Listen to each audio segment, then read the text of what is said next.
5 रोज जातात की नाही मला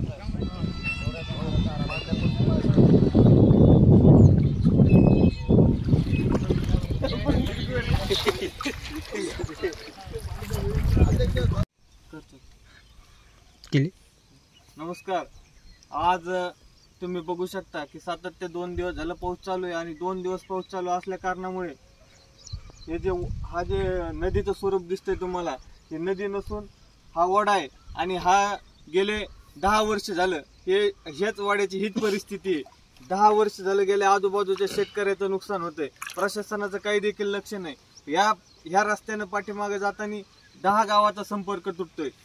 आम्ही सातत्याने गावकरी म्हणून पाठपुरावा केलाय, पण कोणी आम्हाला सरकार म्हणून काही रिप्लाय दिला नाही। 2-3 सरकार येऊन गेलेत। याच्या आधीचं सरकार होतं त्यावेळेस सुद्धा आम्ही शेतकरी म्हणून गावकरी म्हणून पाठपुरावा केला। आता सुद्धा नवीन हे सरकार आले, यांचा सुद्धा आम्ही पाठपुरावा करतोय, पण ह्या रस्त्याचा प्रश्न अजून देखील मिटलेला नाही।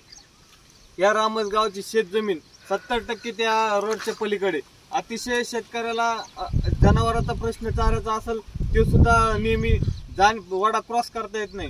अतिशय वाहतं पाणी आणि प्रवाह जास्त असल्यामुळे वड्याच्या पलीकड माणसाला देखील पलीकडे जाता येत नाही आणि सातत्याने या 7 गावाचा संपर्क तुटल्यामुळे त्या 7 गावाला 60 किलोमीटर वरून लांबून जावं लागतंय। आम्ही प्रशासनाला आणि सरकारला पुन्हा एकदा विनंती करतोय की या वड्याच्या रुंदीकरणासाठी शेतकरी तयार आहेत, पण प्रशासन लक्ष घालीत नाही, त्यामुळे हे सातत्याने हा प्रश्न मिटत नाही। तुम्ही पाटबंधाऱ्याचं पाणी ज्यावेळेस येतं त्यावेळेस सुद्धा ह्या रस्त्याची ह्या पुलाची हीच परिस्थिती, या वड्याची ह्या नाल्याची या वड्याची हीच परिस्थिती। त्यांना देखील विनंती की त्यांच्या मार्फत योजनेतून या वड्याचं रुंदीकरण खोलीकरणासाठी शेतकरी आजूबाजूचे तयार आहेत। आपण बघू शकता की दरवर्षी जर या शेतकऱ्याचं पीक जात असेल तर त्यांनी करायचं काय?